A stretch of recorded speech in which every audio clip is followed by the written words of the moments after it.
नमस्कार साथियों, बदाला प्लेटफॉर्म में आपका स्वागत है। एनसीईआरटी क्लास 7 लेसन नंबर 4 ऊष्मा हीट। कल अपन ने इसमें देखा था चालन, संवहन और विकिरण। आगे देखते हैं वायु में ऊष्मा का स्थानांतरण। वायु क्या होती है? जो विभिन्न प्रकार की गैसों का मिश्रण होती है। नाइट्रोजन जिसमें 78% प्रेजेंट होती है, ऑक्सीजन 21, CO2 0.03 और पीपीएम में पूछते हैं तो 300 पीपीएम होता है पार्ट्स पर मिलियन। वायु में ऊष्मा का स्थानांतरण, जो भी ऊष्मा सोर्स होता है, जैसे कि मोमबत्ती है, माना कि ये मोमबत्ती है और ये अपन ने जला दी तो ये अपना ऊष्मा सोर्स हो गया कि ये ऊष्मा प्रदान करेगा। अब इसके साइड में हाथ रख करके अपन जैसे देखते हैं, हाथ जलाना नहीं है, साइड में रखना है कि इसके आसपास की जो वायु होगी वो क्या होगी? गर्म होगी। अपना जो सराउंडिंग है, अपना परिवेश, उसके पास ठंडी वायु है तो ये गर्म वायु हल्की है, गर्म होकर के हल्की हो जाती है गर्म वायु, तो हल्की होकर के ऊपर उठेगी गर्म वायु। अब आसपास की जो वायु है वो ठंडी है तो वो वापस इसके पास आकर के गर्म होकर के ऊपर उठेगी, तो गर्म वायु ऊपर जाएगी, ठंडी वायु वापस इसके पास आएगी। तो ये जो प्रोसेस होता है वो चलता रहता है। इस प्रकार से होता है वायु में ऊष्मा का ट्रांसफर। ऊष्मा सोर्स के पास की वायु गर्म होकर के ऊपर उठती हैं और इस प्रकार ये वायु भी गर्म हो जाती है और ये जो प्रोसेस होती है वो चलती रहती हैं। आगे देखते हैं समुद्र समीर और एक होता है थल समीर। ये ज्योग्राफी का भी बहुत अच्छा कंसेप्ट है। तो देखते हैं समुद्र समीर क्या होते हैं। जो भी तटीय क्षेत्र होते हैं उनमें देखते हैं दो प्रोसेस होता है समुद्र समीर। जैसे ये समुद्र है और ये क्या है? स्थल, जिसे जमीन भी कह सकते हैं।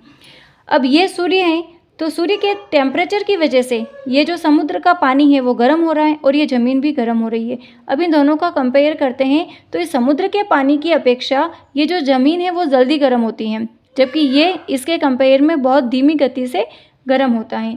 अब जो यहाँ पर जो ज़मीन है वो जल्दी गर्म हो रही है, तो जल्दी गर्म होकर के यहाँ की जो वायु होगी वो ऊपर उठने लगेगी, क्योंकि गर्म वायु क्या होती है? हल्की होती है, जबकि यहाँ पर इसके कंपेयर में इतना जल्दी यहाँ पर पानी गर्म नहीं हुआ है। तो समुद्र समीर कैसे चलेंगे? समुद्र से स्थल की ओर, इसे कहते हैं समुद्र समीर। और यहाँ की जो गर्म वायु है फिर से इधर चलेगी, तो ये वाला जो प्रोसेस होता है वो चलता रहता है, इसे कहते हैं समुद्र समीर। तटीय क्षेत्र में दिन में स्थल जल की अपेक्षा जल्दी गर्म होता है। ये जो स्थल है वो इसकी अपेक्षा जल्दी गर्म होता है, जानते हैं अपन सब। स्थल के ऊपर की वायु गर्म होकर के ऊपर उठने लगती है, यहाँ पर जो गर्म वायु होगी वो ऊपर उठने लगेगी, क्योंकि गर्म वायु क्या होती है? हल्की होती हैं। अगर ये भी फिर भी थोड़ा कन्फ्यूजन रहता है तो समुद्र समीर कैसे चलेंगे? जो इसका नाम है समुद्र समीर, कैसे चलेंगे? समुद्र से स्थल की ओर, इसे कहते हैं समुद्र समीर। नंबर 2 देखते हैं। ये लिख रखा है कि समुद्र की ओर से ठंडी वायु स्थल की ओर बहने लगती है और स्थल की ओर से वापस गर्म वायु समुद्र की ओर बह करके इस जो चक्र है उसको पूरा करती है। समुद्र की ओर से आने वाली वायु को क्या कहते हैं? समुद्र समीर। जो नाम है वहीं से आ रही है, समुद्र समीर, समुद्र की ओर से आने वाली जो वायु है। नंबर 2 देखते हैं थल समीर। अब जो समुद्र समीर का प्रोसेस हो रहा था वो रात में उल्टा होता है, सेम प्रोसेस है। रात्रि में तटीय क्षेत्र में समुद्र का जो जल है वो स्थल की अपेक्षा धीमी गति से ठंडा होता है। ये जो समुद्र का पानी है वो ठंडा भी, मतलब गर्म भी बहुत धीमी गति से होता है और वापस ठंडा होने में भी बहुत सारा टाइम लेता है। तो इसलिए स्थल की ओर, जबकि ये जो ज़मीन है वो क्या हो जाती है? इसकी अपेक्षा जल्दी ठंडी हो जाती है। तो इसलिए स्थल की ओर से ठंडी वायु, यहाँ पर क्या है? ठंडी वायु है, तो स्थल की ओर से ठंडी वायु समुद्र की ओर से बहने लगती है, तो ये क्या कहलाता है? थल समीर। अब थल समीर का क्या प्रोसेस होता है?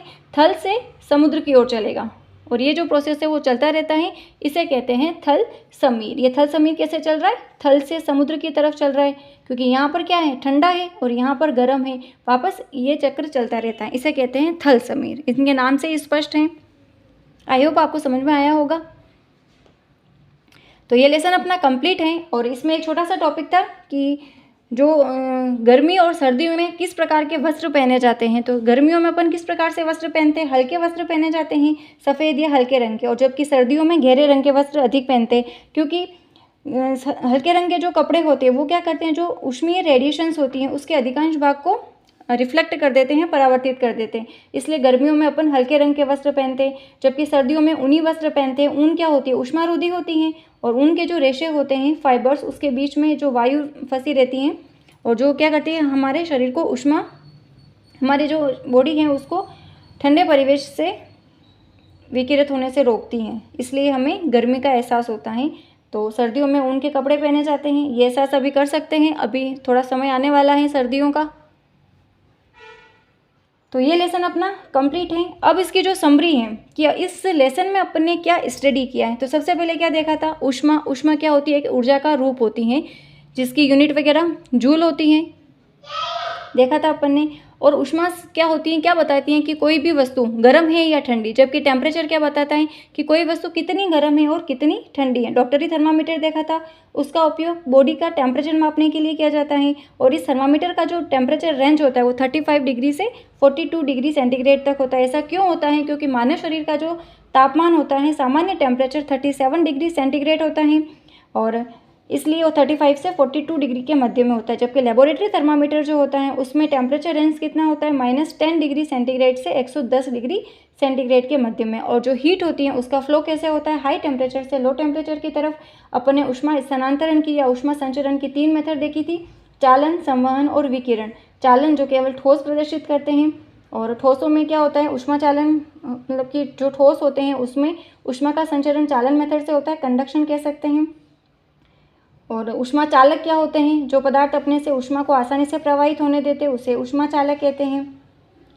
ये अपन ने स्टडी किया है, ये इसकी समरी देख ली कि पूरे चैप्टर में अपन ने क्या क्या देखा। और वो एक इक्वेशन देखी थी अपन ने, degree centigrade upon 5, K-273 upon 5, Fahrenheit -32 upon 9 वाली, और उमर अपॉन 4। और उसके 2-3 क्वेश्चंस भी अपन ने सोल्व किए थे। -40 डिग्री जो होता है वो फ़ारेनहाइट में इक्वल होता है, डिग्री सेंटीग्रेड और फ़ारेनहाइट ऐसी कौन सी वैल्यू होती है, तो -40 डिग्री फ़ारेनहाइट और डिग्री सेंटीग्रेड वो दोनों सेम होता है।